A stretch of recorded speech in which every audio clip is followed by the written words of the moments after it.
Good morning, everyone. Thank you for joining us for today's 11:15 webinar.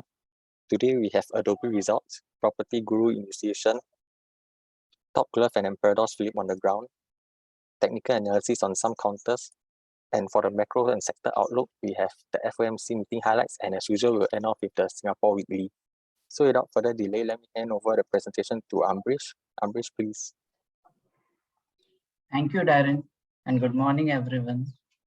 So last week we had published Adobe's third quarterly results report. So Adobe is a software company, and some of its products, they include its Acrobat PDF and as well as the Photoshop and video editing applications like Photoshop. In terms of its performance, third quarter results, they were in line with expectations. The 9-month 2022 revenue and PATMI, it was at 74% and 75% of our overall FY 2022 forecasts. In the third quarter, Adobe reported GAAP earnings per share of $2.42 on total revenue of $4.4 billion. The company consistently generates a high gross margin of about 88%, and this is mainly because of its recurring revenue through subscriptions. The company also reported adjusted earnings per share of $3.40, and this is excluding stock-based compensation expense and amortization of intangibles. Moving on to the positives, Document Cloud strength, it continued in the third quarter. Document Cloud sales, they grew by about 23% year on year to $607 million. The Document Cloud's annual recurring revenue, which basically includes revenue that has been generated over the last 12 months through subscriptions. ARR, annual recurring revenue, it grew by about 26% to $2.2 billion. And this was mainly because of strong demand for its PDF solutions as the paper to digital transformation, and also because of strong momentum in Adobe Sign. Secondly, the demand for Creative Cloud products remained robust. Its revenue grew by about 11% year on year to $2.6 billion. And this was because of its growth in new users, mainly Creative Cloud Express product, and also because of its photography and video applications, the product's demand surged as the digital content creation increased. Lastly, digital experience segment remained resilient. Its revenue grew by about 14% year on year to $1.1 billion. And this was mainly because of its strength in the enterprise segment with large deal wins. Workfront, which is a work and project management software, it remains strong as its revenue grew by about 35% year on year. Moving on to the negatives, we think Adobe's acquisition of Figma was expensive and dilutive. Figma basically is a collaborative software firm, and it helps to create designs, websites, and logos. So Adobe acquired Figma for a cash and stock deal worth $20 billion. Figma is expected to generate $400 million in annual recurring in FY 2022. So this suggests that Adobe purchased to Figma at almost 50 times Figma's 2022 revenue. The deal is also expected to lower margins by about 100 to 200 basis points over the next 2 years and be accretive to the earnings per share only by the end of year 3 of deal closure. The transaction is expected to close in FY 23. And it is expected to expand tools for creative professionals. However, we believe that the deal, it would eliminate an emerging competitor as Figma poses a potential threat as a standalone entity. Next slide, please.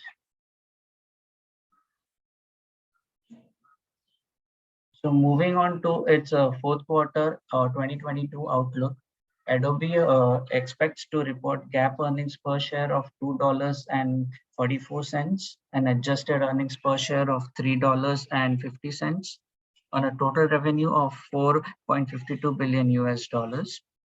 And digital media segment is expected to report net new annual recurring revenue of 550 million US dollars.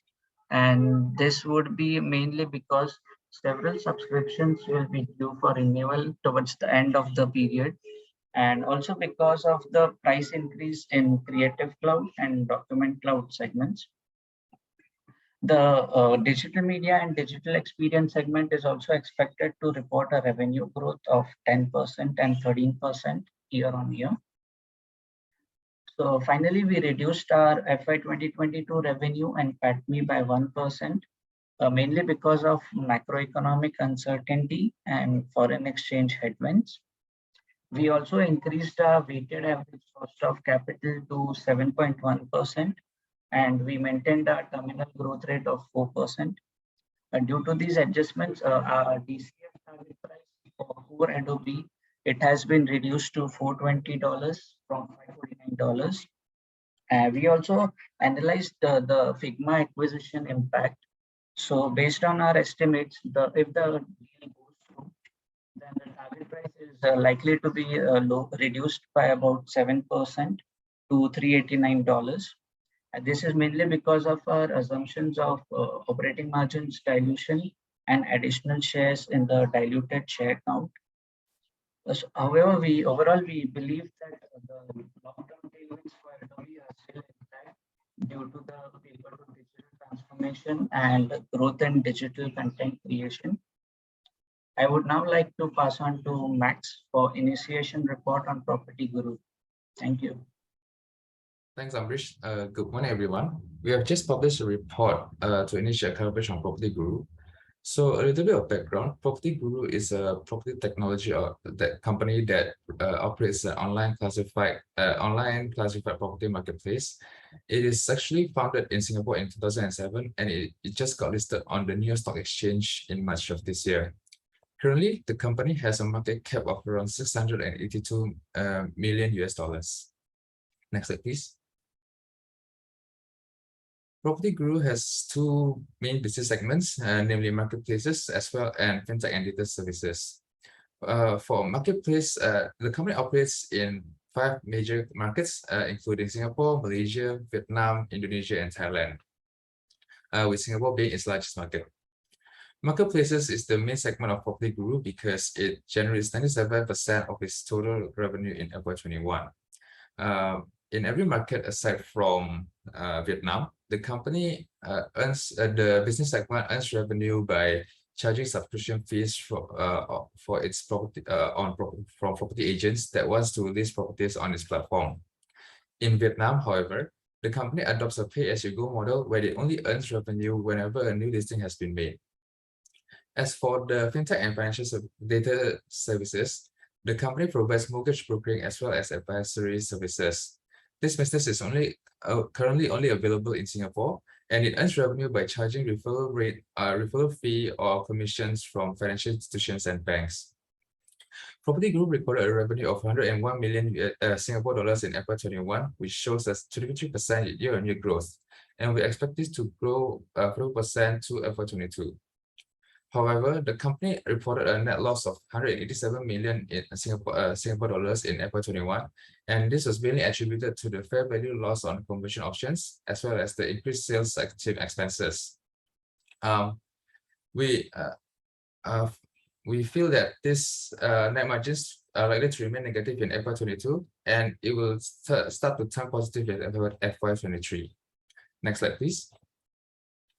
For the investment merits, firstly, PropertyGuru has a dominant presence in the property marketplace, with owning 76%, 96%, and 75% of market share in Singapore, Malaysia, and Vietnam, respectively.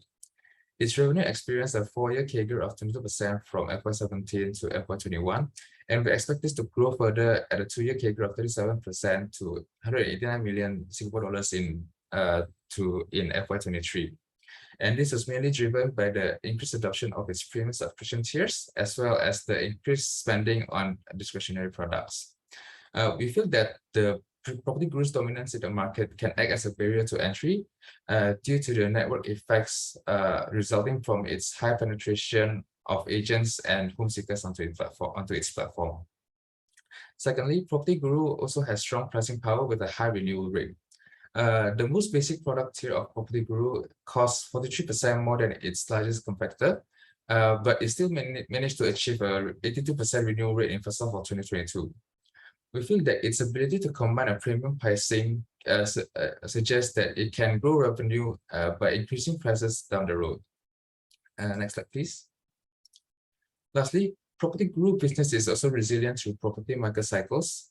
And this is because agents are more likely to purchase add-on products such as exposure booster during weak property market periods.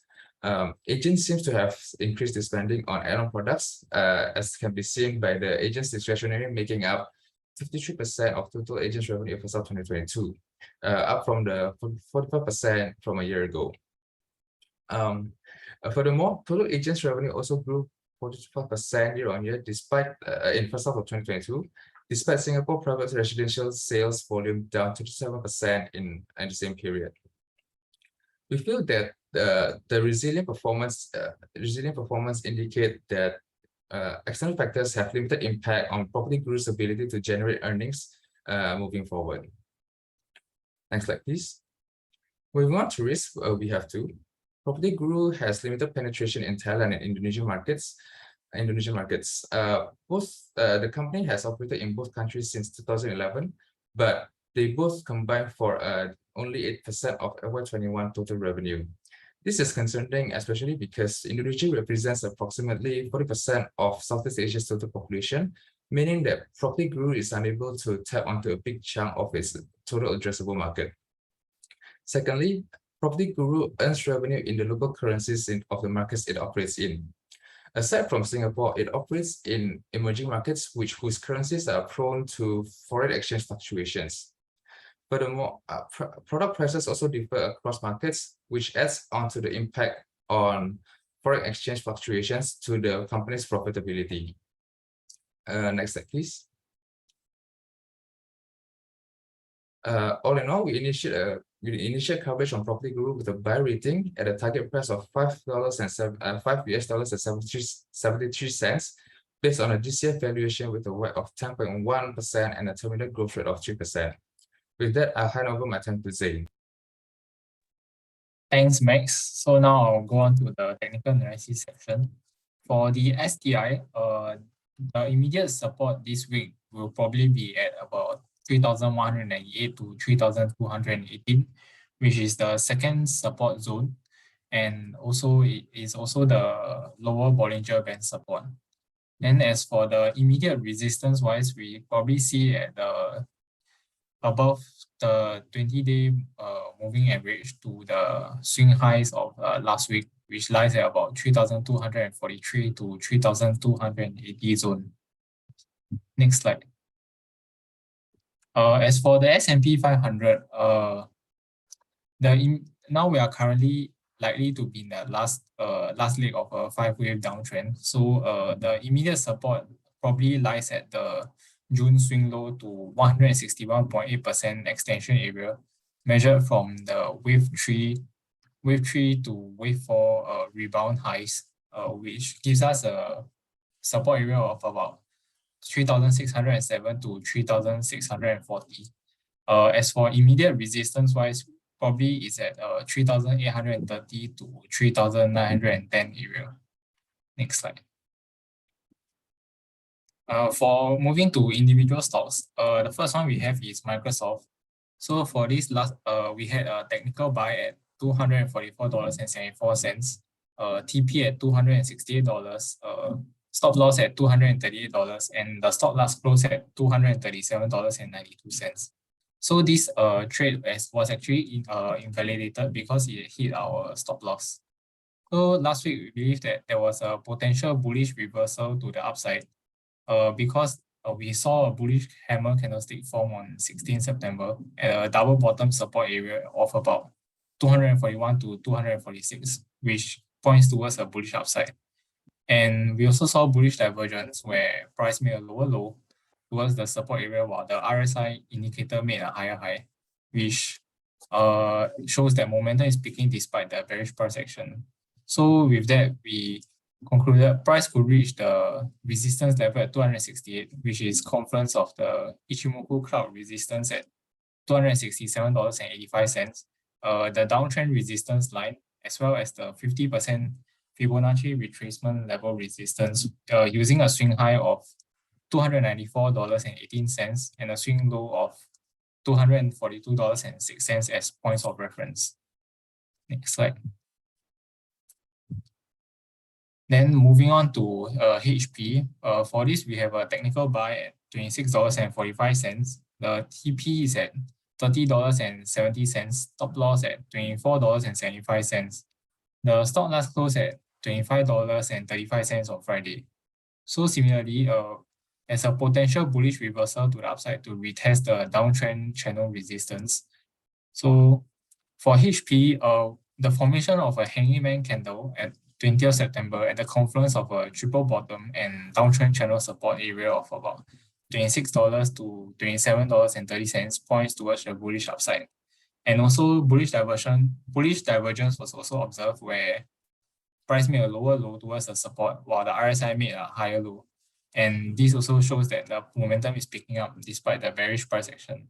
With that, we see the price could reach the resistance level at about $30.70, which is the confluence of the downtrend channel resistance and 50% Fibonacci retracement level resistance, using the swing high of $35.32 and swing low of $26.09 as points of reference.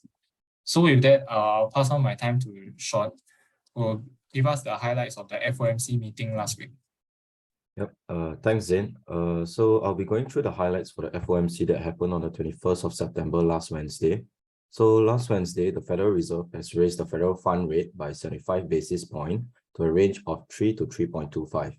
This is in line with market expectation before the meeting of a 75 basis point hike, and it is a third consecutive 3/4 percentage point hike this year. If you have to look at the chart on the left, this is the dot plot graph for the third quarter of this year, and it provides guidance to the number of hikes that the Federal Reserve is expecting going forward. So in the previous meeting, the median projection for 2022 was at 3.4% for the end of this year. However, in the latest FOMC meeting, this has been raised to 4.4%. This is a percentage point higher from the previous expectation back in June's meeting. The increase was due to a constant elevated inflation rate at which the Federal Reserve is strongly resolved to bring it back down to its targeted 2%. In 2023, the median projection rate are expected to rise even higher to 4.6% before tapering down to 3.9% in 2024 and 2.9% in 2025 subsequently. In the Fed's projection, they are guiding for another 125 basis points by the end of this year. Hence, it is believed that the market is pricing in for another round of 75 basis point hike in the November's meeting and ending the year off with a 50 basis point in December. The Fed also has reduced their economic growth expectations significantly from the previous 1.7% to 0.2% this year, and this is well below the longer run median rate of 1.8%. This was due to the slowdown in US economy as the growth in consumer spending have slowed from last year's rapid pace, reflecting lower real disposable income and tighter financial conditions. While higher mortgage rates have also weakened the activities in the housing sector significantly. The labor market still remains extremely tight as labor force participation rate in August reflects demands for workers still exceeding the supply. However, in this meeting, the supply and demand of the labor market is expected to come into better balance over the time with the upward pressure of wages and prices. The expected unemployment rate for 2022 is raised to 3.8% from the previous 3.7% and 4.4% for the end of next year. In terms of core inflation reading, the core PCE is expected to be 4.5% by the end of this year before falling to 3.1% in the next year and 2.3% in 2024. The rise in PCE expectation was due to the sustained price pressure from the ongoing Russian invasion of Ukraine, which has led to a boost in prices for energy and food, creating additional upward pressure on inflation. On the next slide, this is the Fed funds future, which is what the market or speculators are expecting for future rate hikes. As you can see, the market is also expecting the rate hikes to rise above the 4.2% level by the end of this year. and topping out around March to April period at around 4.6 to 4.7 region before it starts to taper off gradually. This is in line with what the Fed has projected for its 2023 rate at 4.6%. To conclude, the Fed's hawkish tone in the meeting, such as chances of a soft landing, are likely to diminish to the extent that the policies need to be more restrictive, and them being strongly committed in bringing inflation back down to their 2% target. The chances for a pivot is unlikely until the Fed has clear evidence that inflation is moving back down to 2%. Thus, we can expect that there will be more interest rate hikes going forward, and the rate will remain to be elevated for a period of time. That's all the highlights I have for this FOMC meeting, and with that, I'd like to hand over the time to Paul to discuss about Singapore Weekly. Yeah, thanks, John. Next slide. Yeah, in terms of Singapore macro, there wasn't much news. The main news was the core CPI. So CPI in Singapore, the core, which is excluding food and oil, which is much more volatile. That's why they exclude it. So for core, it was up 5%. I think the key thing is that this is above MAS July prediction of 3 to 4%. So this is above their 4% range, 3 to 4% range. And this is the third consecutive month above 4. So it's very likely when we come next month for the typical April and October MAS monetary policy statement, you should expect them, we think that they will probably, they may recenter again. So just to recap, recenter is the most aggressive move. So recenter means you cap it up. So just to give some context, it's not going to affect equity investors. I guess it's just for your knowledge. The MAS usually will increase slightly the slope of the exchange rate, the NEER, the nominal effective exchange rate. So you typically, when you do a back test, they usually raise exchange rate by 2%. That means they will improve the exchange rate against the basket of currencies, which are usually the ringgit, RMB, the trading currencies. But when they recenter, you will see a more aggressive move. So you will probably push to 5 to 6%, double their usual 2% per annum increase. The next news is the US, the FOMC meeting, which Sean highlighted. I think the key one will be that the Fed funds, based on the dot plot or their summary of economic projections, what they think is that the Fed funds will be 4.4%. So right now it's 3 or 3.245. So you can assume a base case, that means at the very minimum, they will raise another 125 basis point increase in interest rates. One of the comments Powell made is that in terms of whether interest rates will trigger inflation, recession, what he says is no one knows whether it will lead to a recession, and if so, how significant. So basically, he doesn't really care. One way of thinking about it, because if he's worried, he doesn't seem to be concerned that there is a recession. So I guess that's one of the reasons the market is a bit worrying, because he's willing to risk a recession in order to tame inflation. Because he's basically telling you he doesn't know whether it will be a recession, but I guess too bad, one way of interpreting it. So in case of our tactical views, we think we're moving from an interest rate cycle to now a recession cycle. So we still expect a challenging quarter ahead, which is the fourth quarter, because you will get weakening economic data, rising interest rates, and also we expect corporates to kind of cut their earnings forecast. Of course, we need more. The problem is we will need more weakness in economic data to tame inflation, or of course, inflation. The best case is inflation numbers will soften by itself. Yeah.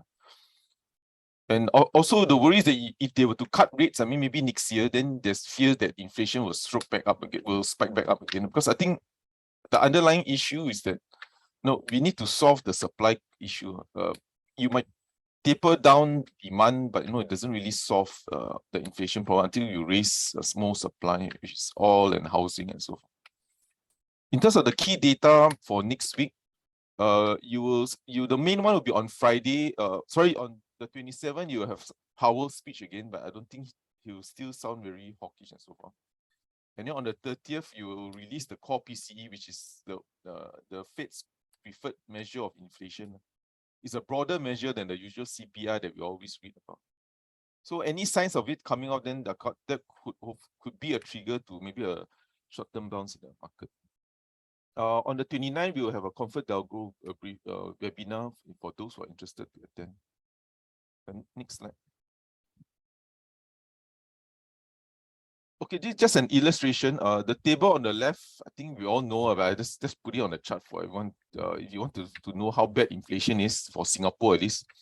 So it's a 14-year high in the red line, the core CPI, which is what MES usually looks at.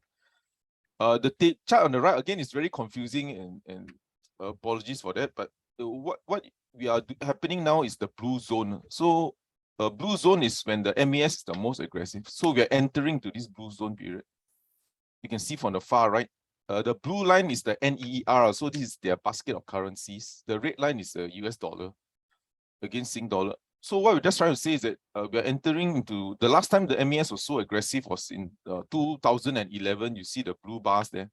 So that's when the economy is heating up, then they will raise the exchange rate. And again, just for reference, usually our exchange rate, the NER, will rise maybe 2% per annum based on this increase slightly, because MES always wants to increase slightly the appreciation of the Sing dollar. But when you hit the blue bar, you will jump to maybe 5 to 6%. You will double or even triple the rate. Again, this is, I don't think it's going to affect us as equity investors, but again, just for your understanding, when you hear the MES talks about all this, so there are three paths, the three bars you see. So they can recenter outwards, the blue one, the most aggressive. Of course, recenter downwards, that's when the economy is very weak. Then there's zero appreciation. That's when the economy is like moving sideways, then they will not do anything to the exchange rate. And in the white spaces that you see on the chart on the right is when they will do their normal increase slightly the Singapore. Okay, yeah, sorry if I confuse everyone, but yeah, next slide. So in terms of the recession risk for the US at least, so this is the yield curve. The 10-year, so again, one way not to confuse everyone, so you can just think of it, instead of yield curve, you can just think of it like a fixed deposit rate. I don't know why your 10-year deposit, why your maybe 5-year deposit rate is lower than your 2-year deposit rate. I'll just think of it as a FD rate. So obviously the interest rates is, people think interest rates in 10 years time will be lower because they think the economy will be sliding. But why we use this is because it's a good lead indicator. That means you can see that whenever it inverts, I mean, it go below zero, which basically means the 10-year yield or interest rate is lower than the 2-year, which don't make sense. I mean, like, why I want to take the risk, right? So it's been a good indicator of a recession. So the recession is the page area on the left. So it usually turns negative or inverts before recession. It doesn't again cause the recession, but it's a really good indicator. So right now we already inverted. So there's a very high risk of a recession happening in the US. Whenever this inverts, you probably take like 6 months to 12 months before you get the recession happening. Another indicator that's also widely used, a lead indicator, which kind of hopefully can predict recession, is this composite leading indicator. So this also turning to a negative. So it's also another lead. You can see that it goes negative before you hit the shaded recession areas. So there is a very high risk that the US is probably going to enter recession probably 6 to 12 months time. Yeah. Next slide. Okay, this one is on the left, is just for information. I'm not going to confuse things again, but whenever you got inversion, this is how the share price performs. So problem is some are up, some are down, so it's not very indicative. But the chart on the right is just to show you that interest rates usually don't kill the stock market in general. So the interest rate is the red line. The blue line is the S&P 500. So what we're just trying to say is that you see the red line climbing maybe 2005. Interest rates climb, actually the market can still rally. But when you hit a recession pocket, or the shaded area, that's when the market really dropped. You can see the blue line start to come out. Of course, 2007 was more unique. You got a global financial crisis. Likewise, in 2017, when interest rates climb, you can see that the market can still rise. But recession is where you really hit, where the market can really get, you see the real weakness in the stock market. This time around, the interest rate has picked up, but I guess it's a combination of inflation and now we have recession. So these are the two very big macro headwinds. So when the recession happened again, we again worry that the market will still continue to dip down. Next slide. Oh, okay, this one is sorry, this one jumping again. I should have put the stuff, but okay, this is just for reference. You know what's happening to the UK, the biggest exchange rate in almost 40 years. So there basically just 2 points for us. I think firstly is that the problem is that this is not a good sign for inflation, because what it means is that the UK is subsidizing the residents. So populism is not inflationary, because to get elected, right, their election is coming in 2 years. So to get elected, they are subsidizing everyone's house, all the households' electricity bills. So this isn't good because it's going to be more inflationary. The chart on the left is just for reference, and we're not UK experts, but you can see that the government debt to GDP in 2019 was, because of the pandemic, already gap up. Then because of this, they're going to gap up again. So the debt has more than doubled. The debt to GDP has more than doubled from pre-pandemic to 2022. So 2023, they're going to subsidize more, and they're going to pump prime, cut corporate tax and so forth. Then again, doesn't help on the right-hand side, the current account deficit, the typo there, account, but current account deficit. Of course, in the UK, they've always had a deficit. You can see the red line forever, but UK always benefit from portfolio flows. That means, although they buy more, they import more things than they sell, but they always get like portfolio inflow, investments, people buying homes, I guess. So they always depend on foreign flows. Anyway, the second reason why we're just bringing this up is just something to monitor. Again, this is not a base case, but you just worry that there's any European debt crisis or so forth. What we mean by that is that if the currency continues to plunge, then maybe they have to UK has to raise rates even more to support the currency. Then, you're going to spiral the economy downwards again. So this might cause another worry like we had in 2013, the Euro crisis. Again, we're not saying this will happen, but just something to watch for. We just don't want any more negative news, but it's just something to monitor that this doesn't spiral worse than it is. This just for reference. Next slide. Okay, so just to get, again, we always get an update just to see how far the selling has been. So if you look at the last 2 recessions, we had the dot-com recession. Of course, it was also a dot-com bubble burst. From peak to trough, the market was down almost 50% in 2000. The last time we got a major sell down. You can see in blue, we do get some nice reversals, 15-20%, but again, how to catch that, I'm not sure, but even though we're in the bear market, you do get this sharp bounce back sometimes. So over 2 years in the dot-com, the market dropped almost 50%. Next slide. So when we go to the last, again, another recession, we excluded the COVID recession, but if you look at the financial crisis, the market dropped almost 60% in 18 months. Okay, next slide. So the current sell down we got from peak to trough, this is S&P, maybe the Nasdaq is even worse. We probably got like a 20% sell down. What we think or we guess is that, of course, Zane will have a better idea, but we think there could be another 10% plus downside to the US market. And why we calculate 11 is 10 or 11 is assuming it goes back to the 2019, the pre-pandemic levels. You look at the chart on the left, January to February year 2000. This was before we get this COVID sell-off. So we think the US market could actually, again, this 99% guesswork. So we think there's probably another 10-15%, 10 to 11% downside to the market. Then market would probably has already priced in a recession. If you get that sell down from peak to trough, 30%. Of course, it can go to 40 and even 50, but that is assuming we get some other crisis. But I think another 10-11% sell off in the S&P, you probably might have already kind of factored in this recession landscape or forecast. I mean, the whole market already kind of knows that. So this is just to get some context. Again, this is all guesswork here. Next slide, but just to give you some reference where we are. There's 2 more last slides for me, just a Phillip on the ground. So we had the Top Glove reporting its results. So Top Glove is the largest glove manufacturer in the world based in Malaysia, with a dual listing here in Singapore. So 4th quarter, they reported their first ever loss since listing. So they lost 41, 42 million. You can see the table on the right. one of the reasons is, of course, not only did selling price drop, but surprisingly, volumes also dropped. And they also had to write down some inventory of 56 million that caused most of the losses. So that's to give you an understanding of what is the current situation based on what they said. So why it's weak is that there's excess stockpiling by customers.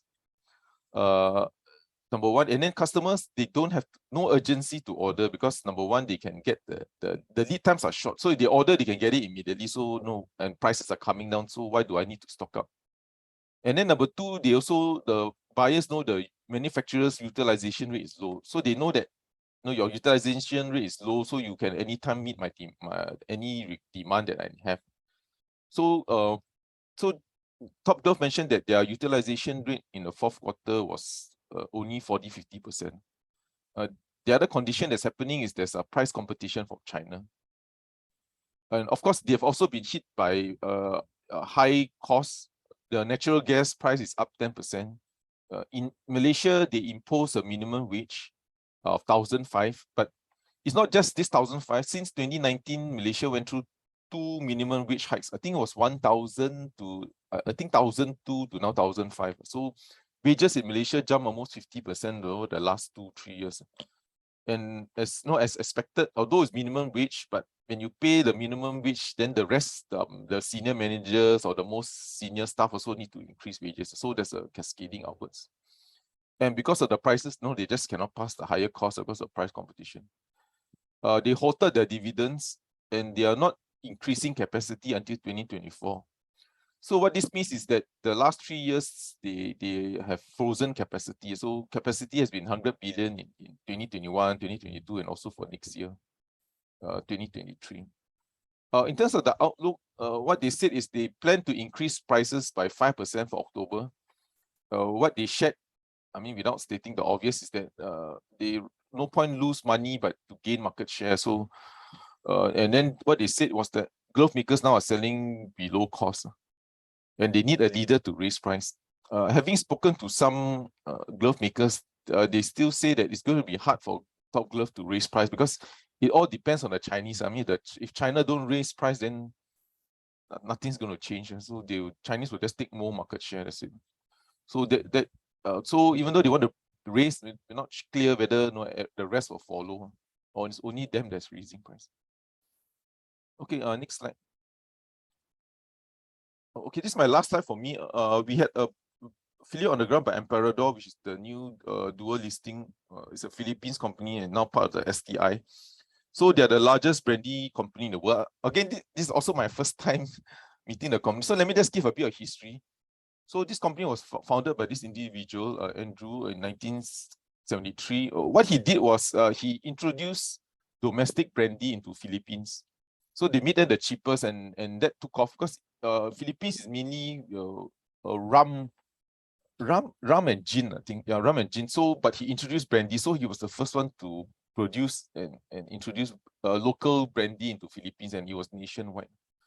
Then the other major turning point for them was they acquired this White and Mackay, which is a Scottish whiskey maker.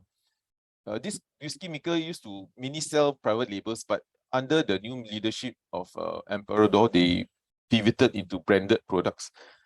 So the chart on the right, just to show this is the brands that they own. So this company is a brand owner. So they own on the left-hand side is all the whiskey names under White and Mackay. You can see the top there. So the most expensive, the luxury brand is the more, maybe some of you might have drank. Then all the way down, White and Mackay, Jura, Fertige. Then on the right is all the brandy brands. The font, but the main brand is Emperador, which is where they own like 99% market share in Philippines. I won't run through everything. The financials, I think you can see. In the webinar, the thing that they talked most about was their 2025 objective, which is, I guess, 3 years away.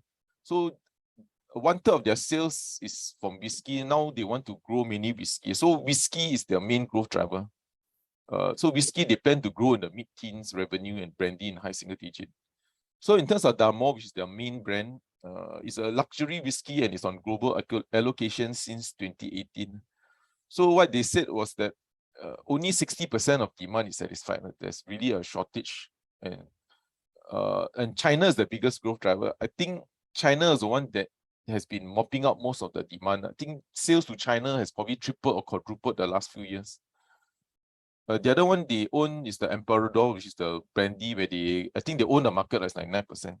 And it's sold very cheap as a domestic made. So 1 liter, I think if you go in Google, you're going to check, 1 liter is only 5 Sing dollar. And this is mainly consumed at home as an off-premise product. They are going to build a new distillery. But the problem with whiskey, I guess, and it's unique for me was that because they build a distillery now, any production will only come in 2030 because they have to keep the whiskey for 12 years or 18 years now in a cask and so on. So they're going to have to spend money on this new factory, but only get revenue in 2030. The growth driver is mainly single malt whiskey and selling to China.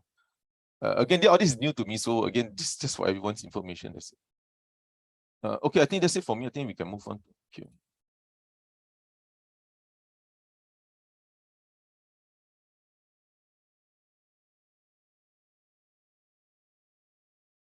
Okay, let's take the fundamental question before we go to you, Zain.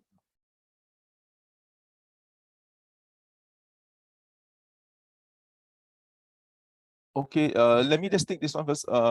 This half an hour webinar invitation needs to be highlighted when you do review for Zoom shares. But seriously, how about starting the session at 11 to align with advertised time will reduce? Oh yeah, I think we take that. Yeah, thanks for the feedback. So we will take that and we will try at the.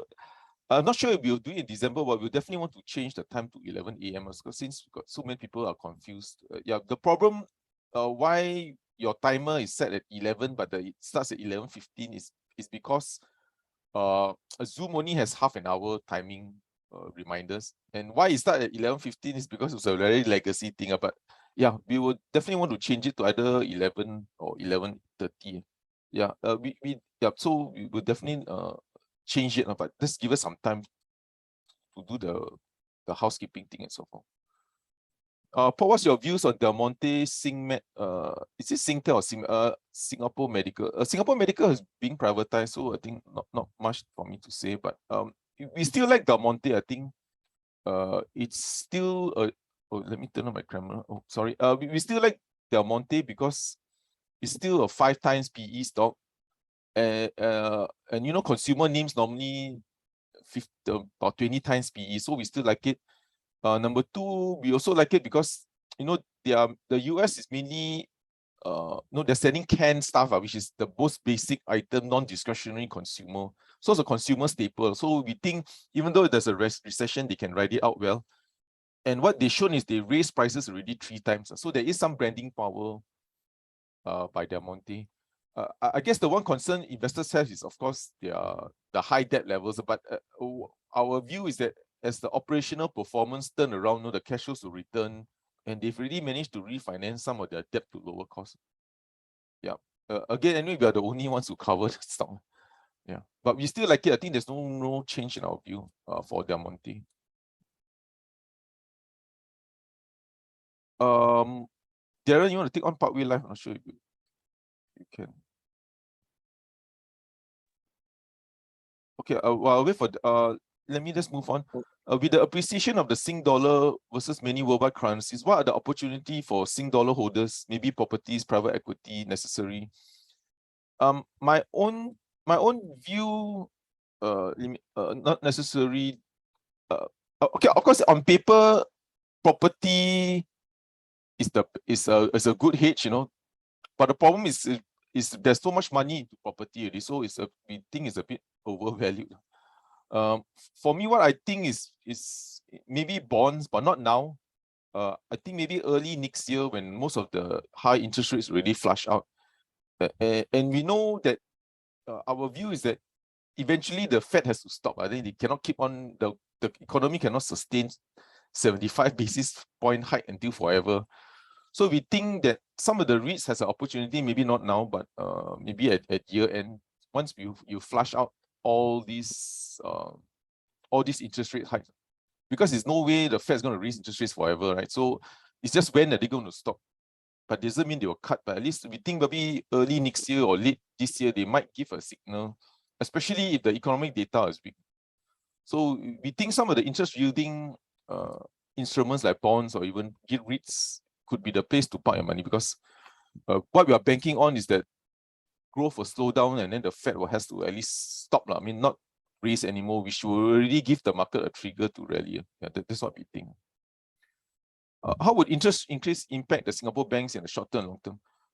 Okay, Glenn is not in, he's away, but it's definitely a positive for us, for the Singapore banks. That's why I think early this year our strategy was Singapore a stagflation shelter. Everybody laugh at it, but it doesn't mean a stagflation in outperformer. What we're just trying to say is that the Singapore market actually was flat, but again, it outperformed everyone. But what I'm trying to say is that the banks are big winner in this. Again, sorry to keep repeating this, because most important is the bank's CASA ratio. So that's the most important. I think even the Malaysian banks won't benefit as much as Singapore banks, because CASA is free money. I mean, zero debt. So when you have, in the past, collecting CASA wasn't profitable because you set up branch, but then the interest rate is so low, you don't make money. But right now, Singapore banks will benefit now. In the short term, the only worry is that people are just worried that recession, then you might have a provision. That means there'll be a lot of bad debts, but we don't think so. I mean, property market is up in Singapore, employment is strong. Even Malaysia is also coming off. So we don't see that as a worry, but I think that's what's worrying the market. But even if you assume, we still have to do the numbers. Even if you assume bad debts were to double or the provision were to double, we think the Singapore banks will still can grow, even if you assume worst case. So that's why we think banks will benefit. Sorry to lengthen the answer, but just a reminder, banks benefit because they got, I can't remember the exact number, but they have so much free float. All these deposits collected, which they put in the short-term deposit, used to be only 20 basis points, but now it's 2%. So you can see how much money they can make now without doing anything. And of course, one of the very rare things the banks have is that their loans, most of the loans, not all, is variable rate loans. I think 70-80% of it, roughly, is variable rate loans. So right now, the whole market is scrambling for variable rate loans. That means you can charge the customer more when the interest rates are high. I mean, so you got this asset class is very treasured now because interest is rising, and it's very hard to find such asset class. That's what we think. Yeah, sorry, I think I'll mention this many times. But hi, any insights to why Yang Zhejiang share price shot up a lot last week? Is it the increase in? Okay, I think we did brief before a couple of weeks ago what we think could be the major catalyst for Yang Zhejiang Shipbuilding. So the main catalyst for them is that they are likely to get a LNG contract. I think they announced that they are working with this partner to do LNG. So I think the market is taking it as a signal that they might be getting a LNG contract, which they did highlight before. I mean, if they were to work with this partner, then because right now Yang Zhejiang has been doing well because the containers continue, the orders continue to build, but after containers, there's no other vessels. So the new growth driver could be a LNG contract. But whether it's sustainable, we probably like buy the rumor and sell on the fact kind of situation, I think. But I think that could be one of the reasons, I think. Yeah. But I mean, we never spoke to management, but just on the last briefing, we did do a Phillip on the ground for Yang Zhejiang Shipbuilding before, and that was the main catalyst. LNG contract, which is totally new for them, and LNG is hot demand now. Europe needs as many LNG or gas as possible. Please comment on the stock price going forward. Okay. Okay, you want to take that before we go to Zain? Jonathan, yeah. Yeah, sure. I'll take it.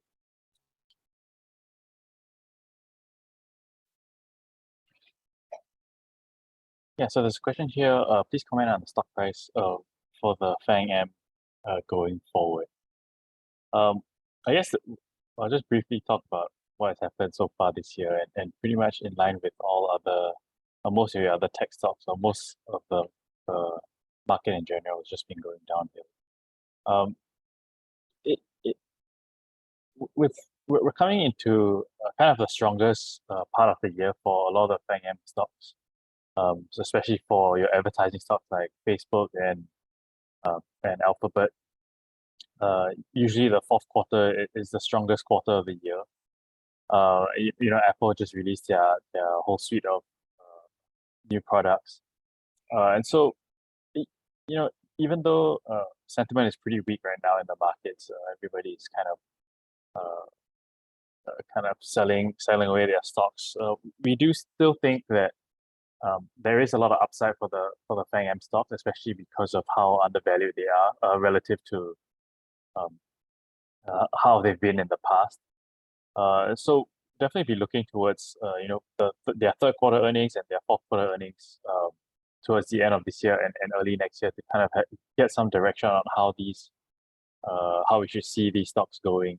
You know, at least for 2023, especially with the Fed, you know, promising to raise rates continuously up until inflation starts coming down.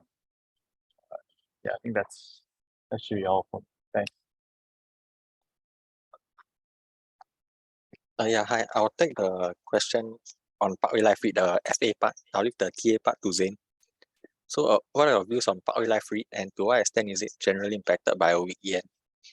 So, for Parkway Life REIT, first of all, their dividend yield is already about 3%. So, that is almost flat, about the same as a 2-year government bond and a 10-year government bond as well. So, from that perspective, you also don't think it's really attractive, because I might as well buy a government bond risk-free versus buying this Parkway Life REIT. And then next, to what extent is it generally impacted by the yen? So their revenue comes, they get it in yen, and then according to their slides, they try to hedge about 50% of it. That's a target. But then the previous quarter results are definitely impacted by the weaker yen. They also did a recent acquisition of some nursing homes in the week in Japanese yen, because they have yen still has a low interest rate. The government is trying to cap it versus the US dollar, which we all know is got the Fed rate increasing. So because of that disparity, we think the yen may remain weak for near term. Yeah, so because of that, we are not so bullish on Parkway Life REIT as in the case with all the REITs in general. Yeah, so yeah, that's all for me. I'll pass on to the rest to take on the fundamental questions first.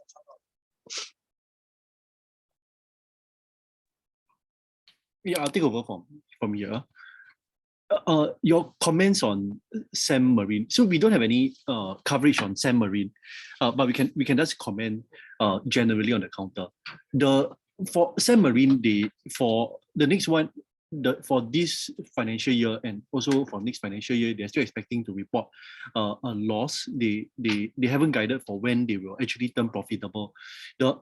So that's one. The second is, but the higher oil prices have benefited them, so they've seen an uplift in terms of contracts, and also they are trying to move into the renewables. But the concern at this stage is when they can turn profitable, and also whether the deal with Capital Corp will go through. Yeah, I'm not sure if that's good enough. Let me know if I didn't really answer your question.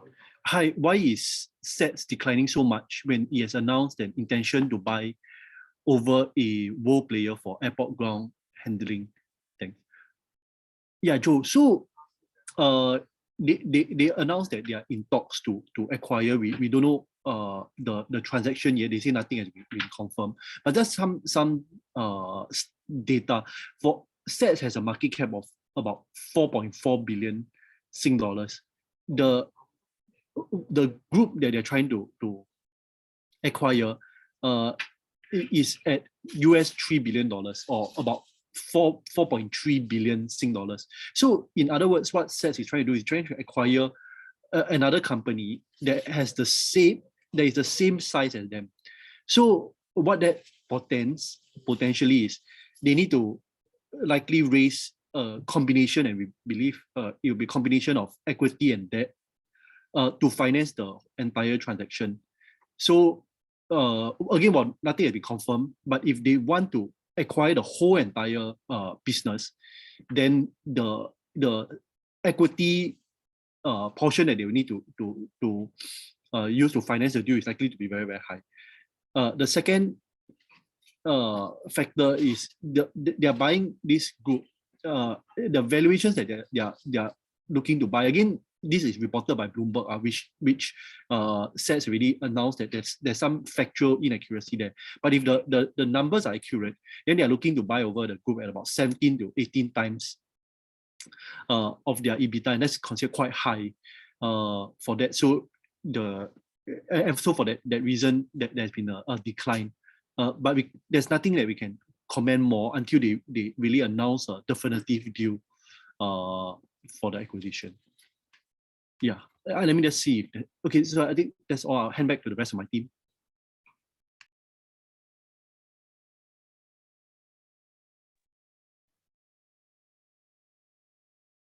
Yeah, okay. We'll just answer one, two. Zane, are you ready? Let me answer one or two more as we wait for Zane to get ready. So Paul, Sing Medical, your views on privatization offer is 37 cents unattractive. So just for everyone's information, so Sing Medical Group has made a takeover offer at 37 cents cash. I think it's if you strip out the cash that they have, this is like they're buying it at 10-11 times PE. It looks a bit on the cheaper side in general. Number one. Number two, but my worry is that because of what happened to Fraser's Hospitality, I mean, if I do own the stock and it's already now trading at 37 cents, logically, I mean, I would rather just sell it, because I'm a bit worried these days whether this privatization offers can go through, especially the parties making this offer only own, if I'm not mistaken, I think like only 13% or so stake in the. So I just 16% stake in the company.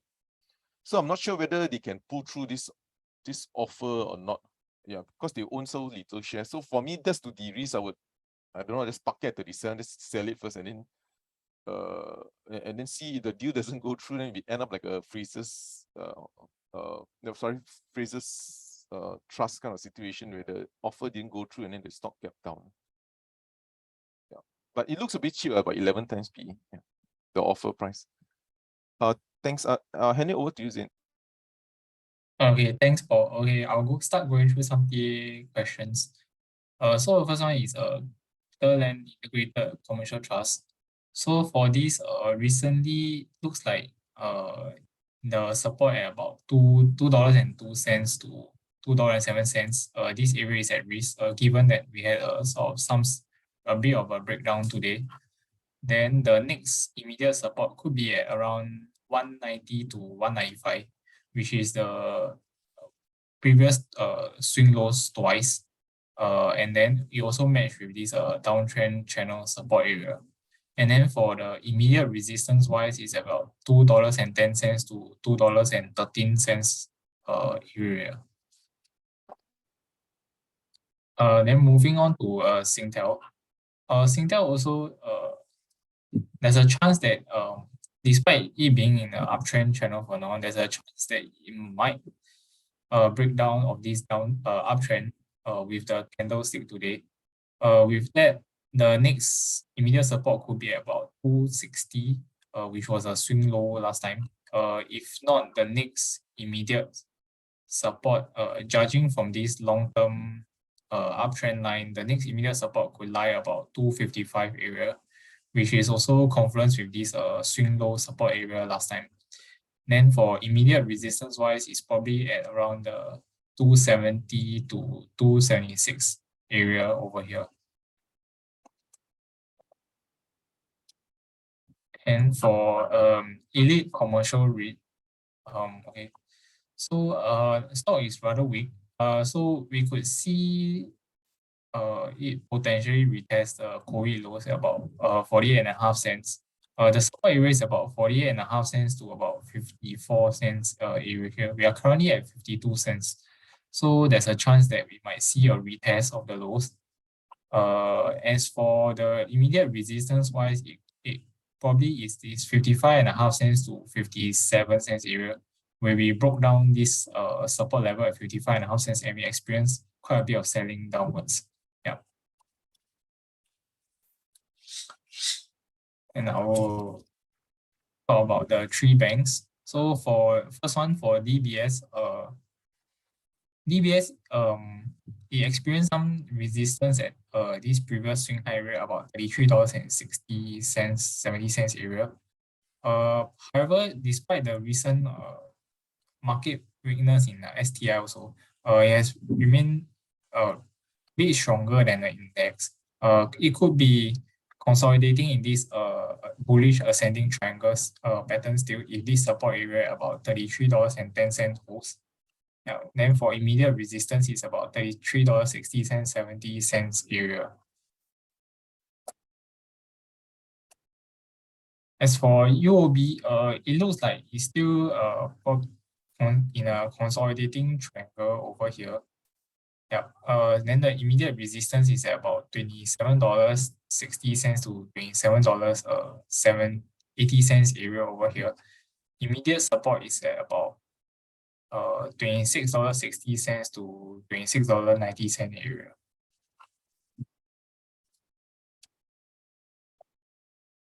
As for OCBC, looks like it might retest. It experienced resistance at the swing high about $12.40 mark. So $12.40 upwards to about $12.50 is quite a strong resistance.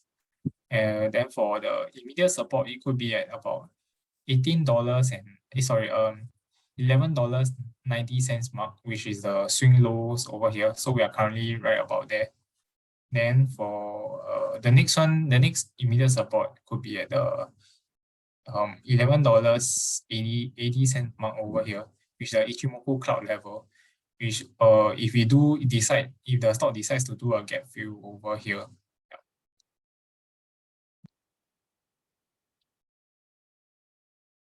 Okay, then I'll move on to Way Life.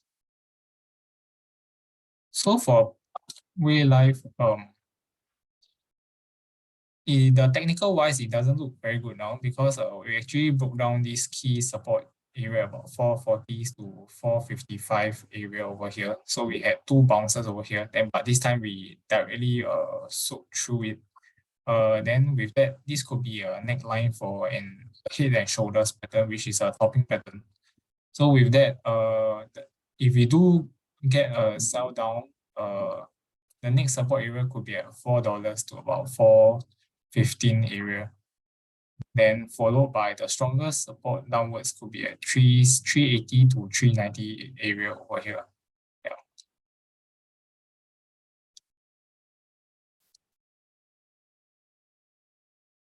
Okay, for Samudera, is currently at the first support level, about the 94 cents mark. So looks like a bit of a sideways pattern over here. We are currently seeing some support at 93 cents. The immediate resistance at about 98 cents area.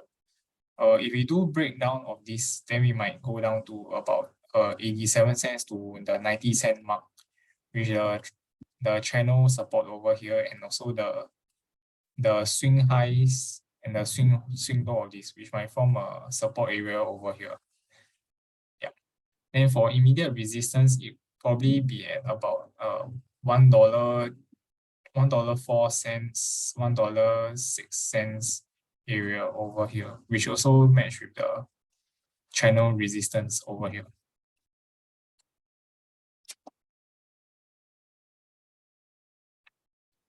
Okay, then for Chip Eng Sing, the uptrend is still intact.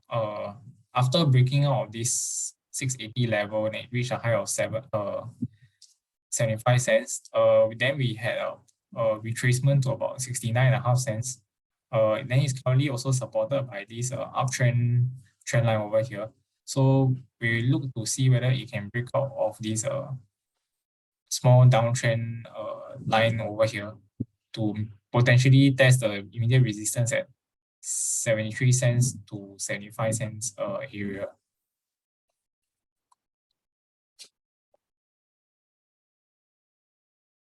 For Silver Lake, it's currently coming into a support zone. So at about 32.5 cents to 34 cents is a support area. So then we also came out of a downtrend channel. So stock is currently trading sideways. So probably more sideways trading for now also.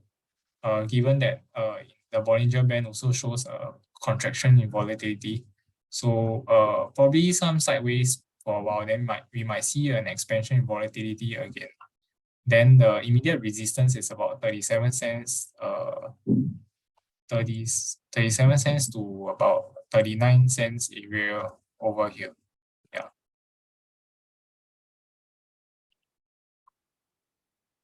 Okay, then Corp.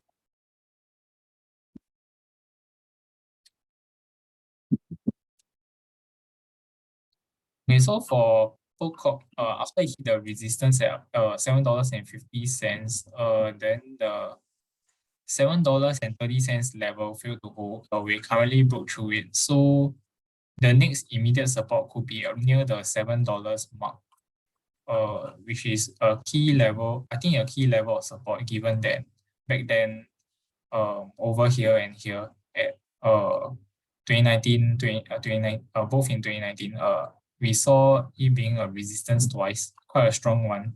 So this time it could become a stronger level of support. So with that, if it comes here, we might see some range trading upwards in this zone. So maybe between 690 to 730 area over here.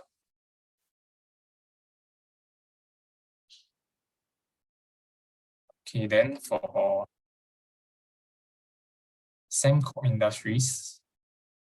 So Sembcorp Industries recently started hitting a high of about 350. Then it started to pull back.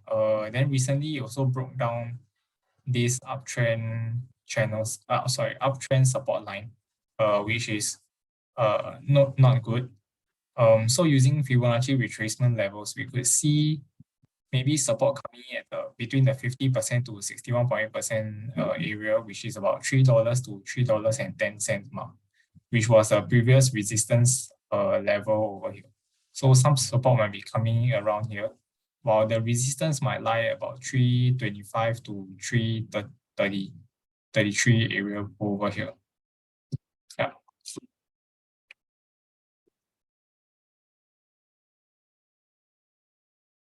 Then okay, I'll go through ST Engineering. Okay, ST Engineering, the support here about 366, which was tested about two or three times over here. We broke through that today, so we are at 362. Using Fibonacci, right? From the COVID lows at 278 to the highs over here 422.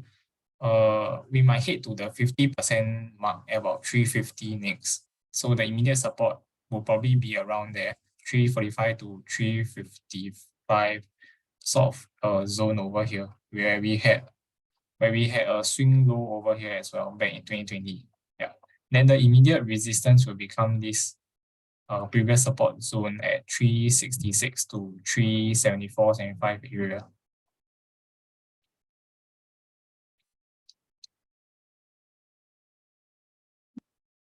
Okay, so there was this question. Recently, the HK tech market had a sell-off in tandem with the US tech market. Given that the Hong Kong tech market has already fallen by over 60%, could we be looking at a potential bottom or accumulation phase happening? Okay, so let's look at the index.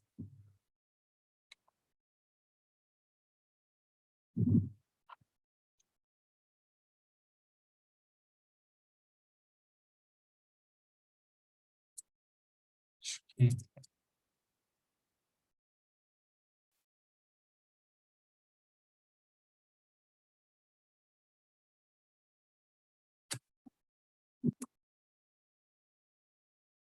Okay, this one.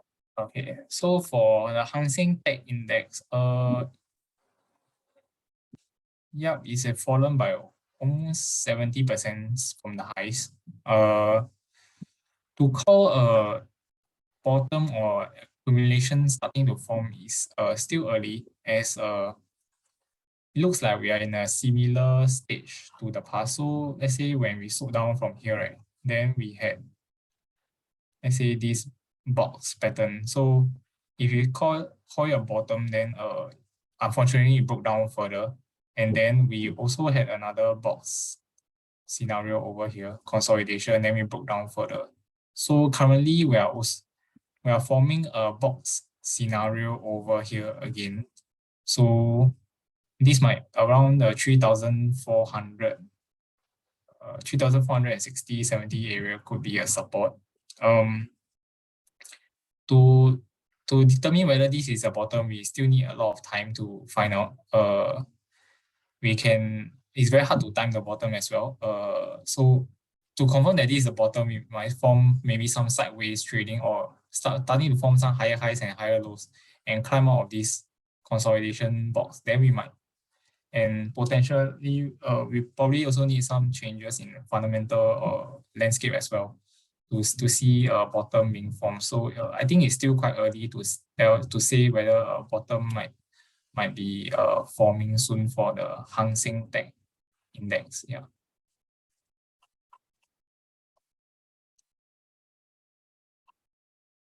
Okay, I think I'll answer one more TA question before I hand back the time to my colleagues to discuss about FA. Okay, any view on Uni Asia in view of the recent sell down? Okay, let's look at the chart. So for Uni Asia, doesn't look very good as well. So it's maybe similar to the Parkway Life chart. So we had this important neckline. So the key level is about $1, which is also the psychological level. And then we had this heads and shoulders bearish pattern also. So it looks like we broke down of it over here. And then with the projection, it might come back to this consolidation area at about 56 cents to 67 cents zone. So from the TA perspective, is rather bearish, I think. Yeah. Then the immediate resistance will probably be at the $1 and above to maybe 110 area over here. Yeah. So I think for now, I'll pass my time to the rest of my colleagues. Yeah, okay, thanks, Zane. Let me just try some more questions. The FA for MM2. Okay, there was no briefing for MM2, but let me just try and understand as much from their the announcement is a bit complex. But so MM2 has issued exchangeable bonds for their cinema business. So what it means is that if there's no IPO and so forth, I think if there's an IPO, those who own the bonds for 54 million can convert it into shares. If it doesn't happen, if I'm not mistaken, I mean, they will then have MM2 has to either pay the cash or the whole cinema business goes to them. The reason why we hesitate is we are not sure how much of the debt is tied into this transaction, because MM2 cinema business called MM2 Connect. The trick is, I'll not say the trick, but the key thing is how much debt is tied into this transaction.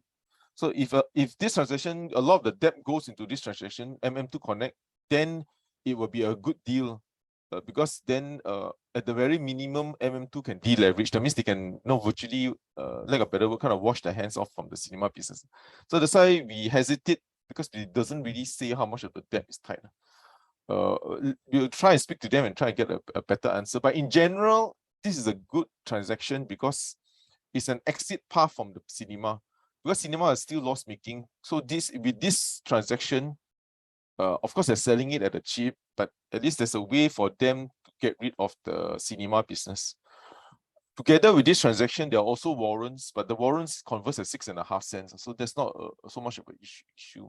So the outlook now is just they need to gauge the turnaround for this business from the cinema, from the movie production, and from the live concerts business. So just to wait until the next results. So just our general view. We haven't spoken to them recently, so there's a bit of details we need from this transaction. Most important is how much debt is hived off if the cinema business will be hived off. FA for Yang Zhejiang, yeah, I think we probably answered that. I think it's Yang Zhejiang Shipping. Okay. Sorry, Paul, given the looming recession, what do you think about Sheng Siong, Dairy Farm or Wilmar? If there is a recession, again, our view is the recession will be very concentrated on the US, not so much Singapore. So Singapore is all still very vibrant. But again, if the sentiment hits this recession worry, I think all stocks are going to be sold off. It doesn't really matter which one you hold, Sheng Siong or DFI. If you're very defensive, then it will be Sheng Siong. The Dairy Farm is also a good candidate because it was hit so badly and the whole Southeast Asia is improving. The problem which we are not clear of is their supermarket chain in China. I just slipped my mind or what's the name, but that is the unknown because that one has been losing share and losing to a lot of online grocers. So for Dairy Farm, it's just whether they can resolve what's happening in the I forgot what's the name, sorry, the Dairy Farm's supermarket business in China. So that's the big unknown. For Wilmar, I think it's still okay because it's all dependent on what's happening in China. So for Wilmar, we're also a bit more optimistic because hog prices are rising and also they are passing on the higher edible price. So Wilmar is very dependent on China, which we have a bit more contrarian view. We think China is picking back up. Again, we don't cover DFI and Wilmar, so that's why I'm giving you a very top-down level kind of view. Not sure if it's helpful, but in view of the pending threat of recession, is it the right time to buy stocks or wait? We are tilting more towards waiting because there's still a lot of headwinds to be overcome. There's basically no macro momentum coming up from the US. Singapore will be strong. I think the bank's results will be strong. But I'm talking generally because sentiment's going to be dictated by the US markets. There's just no positive macro news. It's like high interest rates and slow growth. It's like the worst of everything. So just that we're just very hesitant for the next one quarter. We're still quite bearish for the market for the next one quarter, for the fourth quarter especially. Any view on the Uni-Asia sell down? So Uni-Asia Group. Also, any view on the Uni-Asia Group in view of the recent sell down on this stock? So Uni-Asia, for the benefit of most, is a bulk carrier operator. So they operate bulk carriers, which basically anything that is not in the container. That's a simple analogy. Grains, salt, grains, iron ore, and so forth.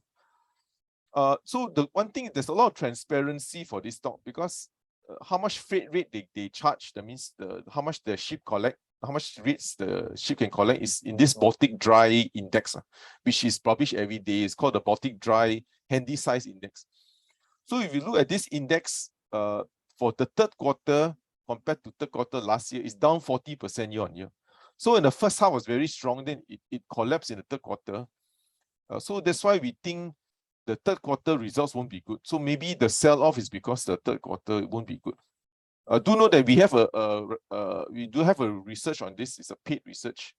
Our thesis for this stock is just that the demand might swing up and down, but the supply is still very constrained. There's virtually nobody ordering ships. The inventory is multi-decade low in terms of the inventory. So, but again, that's our thesis. But that's to tell you, to answer the question, is because the index, or basically freight rates are down 40% year on year, based on the Baltic Dry Index for the handy size ships, which is what they normally focus on. The largest is the Cape size, which is mainly to bring all from Australia, or Brazil and so forth. What is your Paul? What is your view of the STI's direction for the rest of the year? I think it's going to be weak for the rest of the year. There's too much headwinds for macro wise. just that the only unknown is when the bank results come out, how strong is it to carry the market? Yeah. Okay, I think most of it is TA. What's your view on shipping risk direction pertaining to Samudra? Yeah, I think for Samudra, which is much more container driven, I think the outlook is going to be weak. I think container risk is really down, I think 50% from the peak. And also, if you look at the amount of ships being ordered, it's huge. I forgot the metric, just slipped my mind, sorry for that. But the amount of containers being ordered is huge. I think you go to the yard, it's all container ships. So I think shipping rates for Samudra directionally is only going to be weak. I mean, as usual, this is still a commodity, commodity. For Uni Asia, we are not so bearish because, like highlighted earlier, the amount of supply out there is very limited. Yeah. So, but what can trigger a rally for demand is really if there are small signs that the China property market is returning, then that could give a lift up for shipping rates for Uni Asia, which is dependent on dry bulk demand. Okay, I think the rest is all for you. Oh yeah, from the Hong Kong tech, yeah, we don't really cover Hong Kong tech. But I think no surprise. I think Hong Kong technology is no longer. I wouldn't say non-growth, but any growth you make is depending on the Chinese government.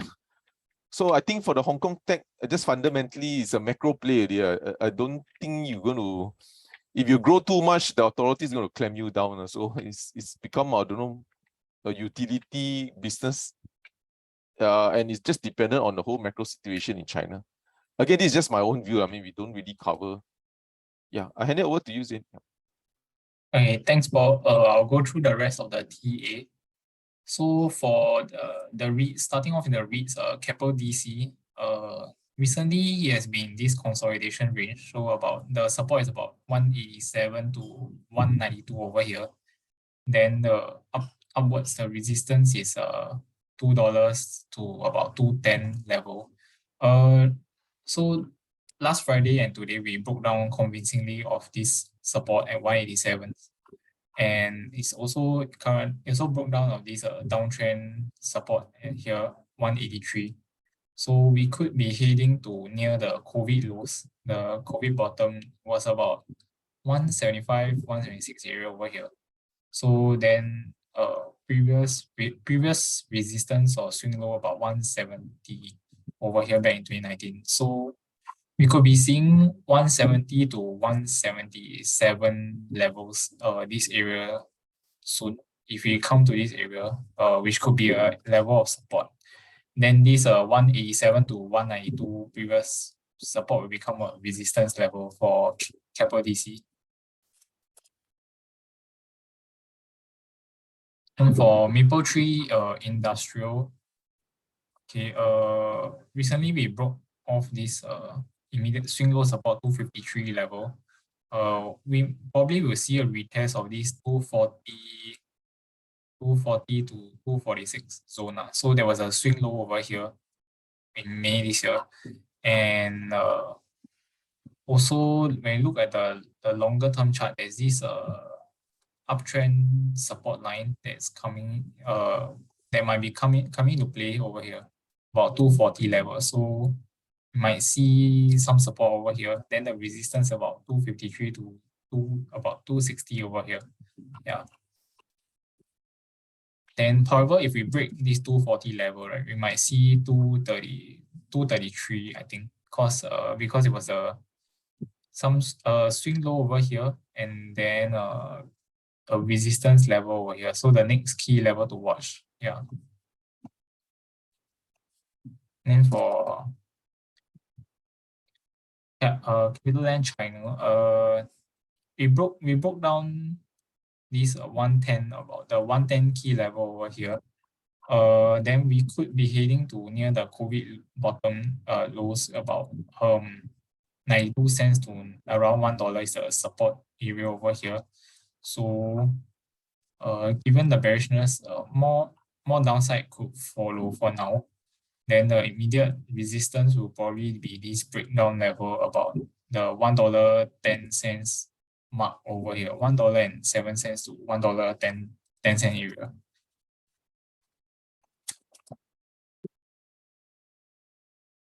And for IMS APEC also broke down the support 133 to 133 level. We are at about 129. This is following a descending triangle over here, which is bearish. So using Fibonacci levels wise from the COVID lows of 90 cents to the highs, these 2 years are 160. The next level we could be approaching is about 125 with a 50% mark.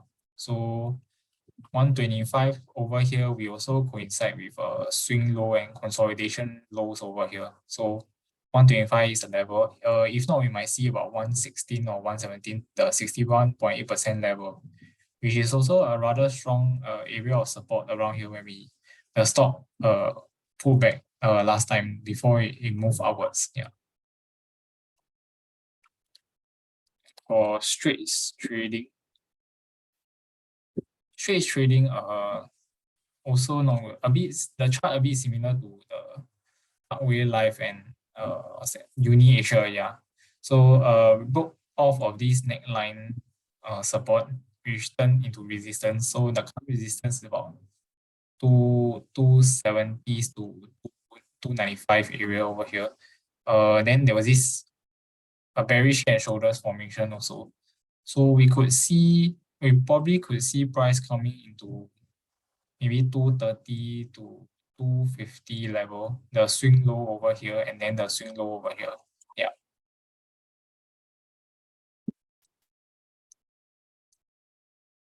For yen lot, looks like we tested a key support level about 102. So we reached about the lowest, we reached about 99.5 cents. So this support area about 102 could be invalidated if we do not manage to close above it about 104, 105 consecutively. Then it could be in danger to become the next. From a support zone, it could become a resistance level. Then the next support level probably be at this swing lows consolidation over here, about 96.5 cents, before the next low at 90 cents, which was the COVID bottom. Yeah. For venture. Okay, so for venture, so previously there could be a consolidating triangle over here.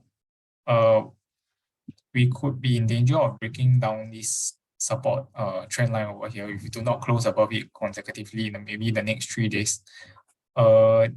Then the next support area we could find is probably maybe $15 to $15.90 level. So 1580 to 1590 is a 61.8% Fibo retracement level from the lows to the highs over here, which could act as an area of support. Then if we do break down, then maybe this level at about $16.90, $17 will become an area of resistance over here. And for UG Healthcare, just very recently we broke down this about the psychological 20 cent mark, 20 cent to 205. Then we sold off until about 18 cents recently. So drawing from the historical chart, then a rather strong support area could be at 150, close to the 160 mark, 157, followed by maybe 125 over here. Yeah. But the chart is still very bearish as for all the medical and glove makers. Yeah. Then resistance is a 20 cent mark. Yeah. Okay, then the Yangzijiang Shipbuilding and Financial. So for Yangzijiang Shipbuilding, previously it managed to crack this 103 resistance over here. Then it flew upwards to the high of 127 resistance. So then today, there was a sharp sell down. So the immediate support could be about $1.10, $1.11, which was the closing price and opening price of these two large candles. Yeah. And then also this trend line, uptrend channel, it could backtest it before moving higher. So then if it breaks down, the next support zone is 103, is $1 to 103 level, which the stock was consolidating at the previous resistance level over here.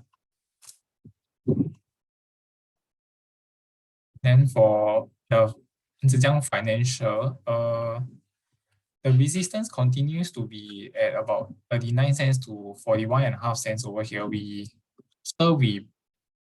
tested a few times, then we broke down. We have even managed to break out of this area.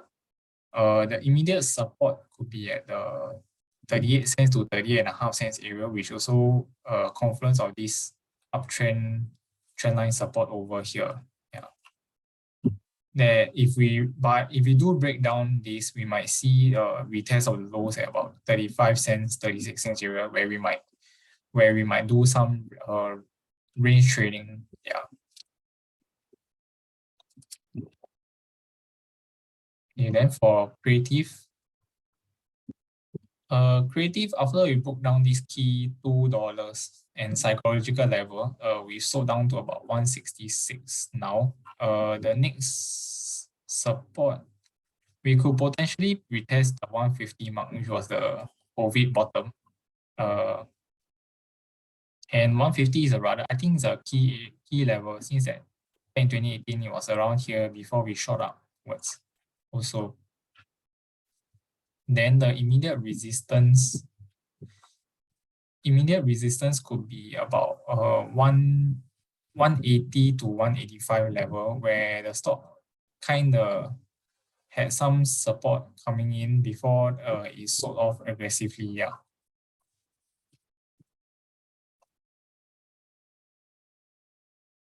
And for Genting, probably some sideways trading taking place. So the immediate support at about 76 cents to 77.5 cents area. So it was buying over here. Then we saw some support coming over here, the swing retest of the swing lows. And then for resistance wise, is about 82 cents to 83.5 cents over here. So we made a swing high over here, and then we saw some selling over here as well. So now we're at 78 cents, we could potentially come back to this 76 cents level and continue to make a swing range trading for now. Yeah.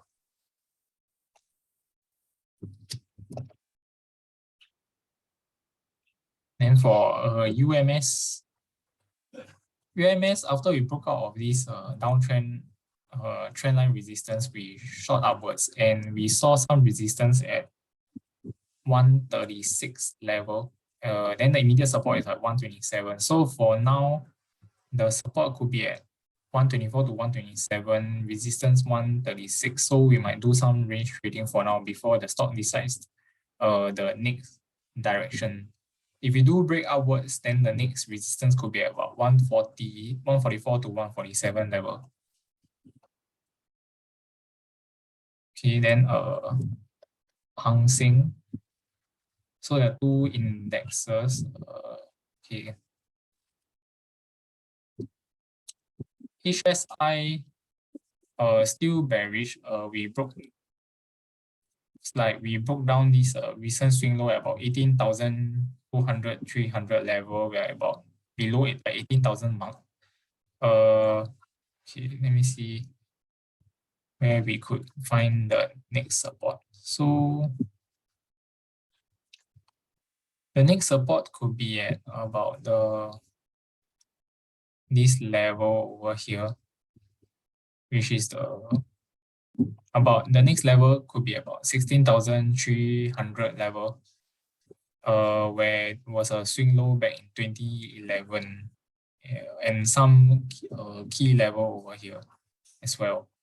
Yeah, but the breakdown of this 18,300 level, right, isn't very good, because it is a key level also. So back in 2012, 2016, it was supported, and 2020, okay, just this year, March this year, but we broke down a bit now, so we could see some further selling take place. Then as for STI. Okay, as for STI, is still in a 5-way uptrend, but recently we are pulling back to test this wave for swing low again, about 3,198 points. So if this hold, the uptrend might continue. However, we do have to be careful if this swing low is broken, then we might come down to the support about 3,150 level, which was the resistance at the wave 1 area. So then if this breakdown, the uptrend might be ended over here. Yeah.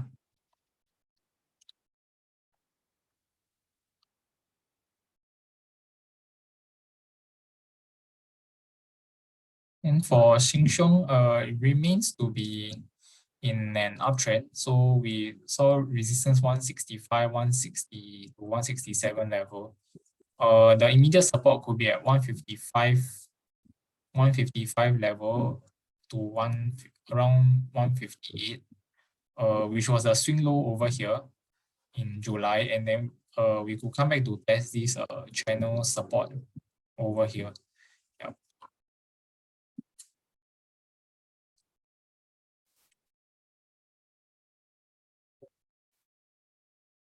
Yeah, Ascenders rate.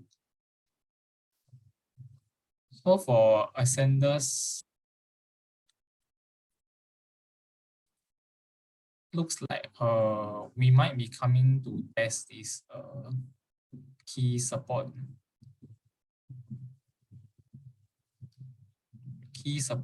area at about 267 to 276, 77 level. So it was a swing low in May this year, so we might come back to test over here. Then the immediate resistance is about 280 upwards to about 290 level over here. Yeah. If this level doesn't hold, then looking from the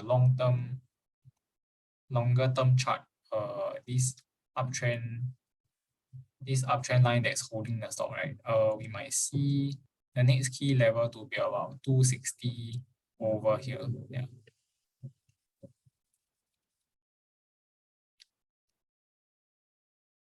And for HST, the HS Tech, we tested this swing low at 64.5 cents level, currently at 65 cents mark. So if support comes in, we might see a short-term bounce to maybe retest the 70 cents level, which was a previous support, now become resistance. If not, the further selling we might retest these lows at about 58.5 cents over here. Yeah.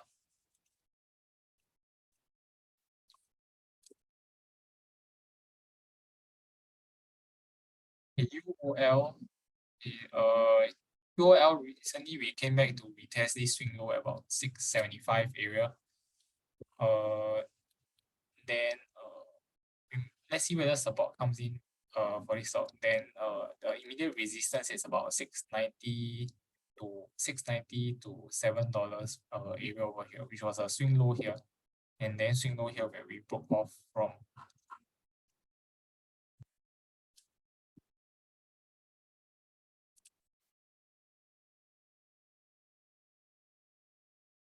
A Maple Tree Pan Asia commercial trust. Okay.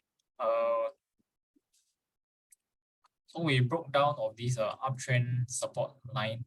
So looks like we are currently gonna test the 177, 180 key level, key support area again over here. If we do break down further than that, then you might see 173 to 173, the lows over here, 173, 174. The immediate resistance is at about 183, 184 level upwards. Yeah.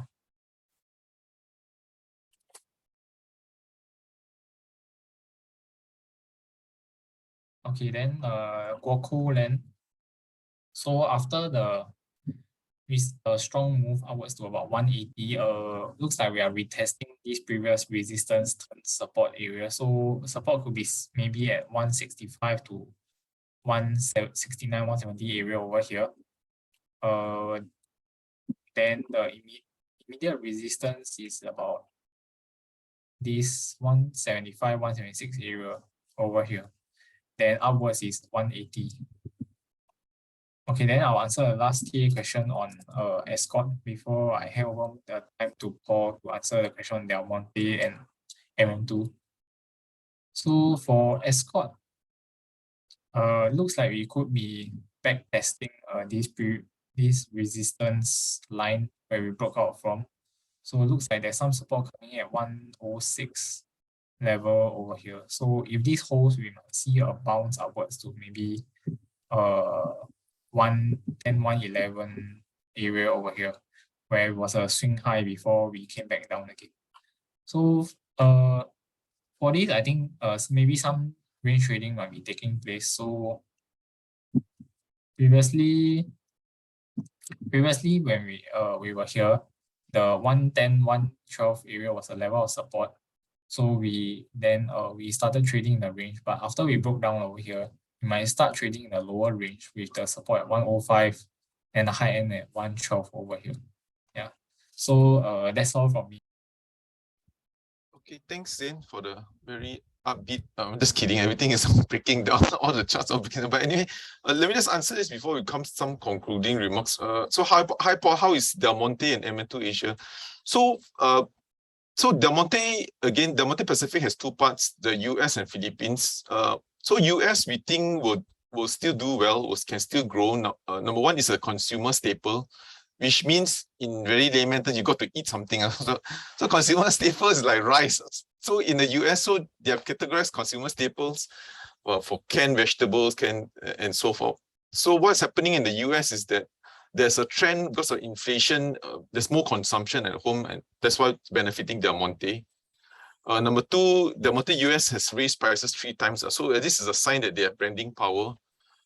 The problem for Del Monte is mainly operationally is Philippines. So because of inflation, some of their product lines is discretionary, like canned fruit. I mean, they're going to eat canned fruit if economic conditions are weak. So that is the one that's holding them back. But again, we're not expecting very high growth, but we are looking at, again, 5 times PE and maybe 6% dividend yield. So we still think the Monte is attractive, but again, you're going to go through this like big sentiment period. For MM2 Asia, we always like MM2 Asia because of the production. Of course, MM2 has 3 parts to the business. There's movie production, which is very appealing because now there's so much demand for content. Number 2 is live concerts, which is the new experiential by the young, not me, but at least the younger generation now pivots towards this kind of concerts for experiences. The problem has always been the cinema, which is big, and also the big balance sheet overhang. There's the one that's taken out all the debt. So they more or less could solve the cinema business part. So there's at least they might have cut off the tail risk, so that the whole cinema don't drag the whole company down. I mean, worst case scenario. For the live concerts, it takes time. I mean, so that is recovering, and for the production, that has always been quite stable. So I can't give you an outlook until we talk to them one more time to see how much of the cinema. So cinema is all about cinema, the depth at the cinema level, whether this transaction high for. I really don't have an answer, so I don't want to kind of mislead everyone. Yeah. So, but the other 2 parts of the business should do well since it's a reopening of Singapore and borders are reopening. So with that, I'd like to thank everyone again. We are still bearish on the market. We think there could still be one more leg down, maybe 10-11% in the US market, and just have to brace for that. With that, I'd like to thank everyone for your time. We will try to shift to 11 PM, but we'll try to do it mainly latest in 2022, because 2023, sorry, because we don't want to make this transition. Then we get complaints, hey, I thought your meeting start at 11:15, why not 11? So we're going to get this split of complaints, so we just try to do it at the later part. Hope everyone understands. Yeah. So with that, I'd like to thank everyone for your time and for your questions, and hope to see you maybe in some of our webinars. Oh yeah, we also have a strategy session on the 8th of October. I forgot to put that. Yeah. With that, I thank you everybody for taking your time and your questions. Bye-bye. Have a good week ahead.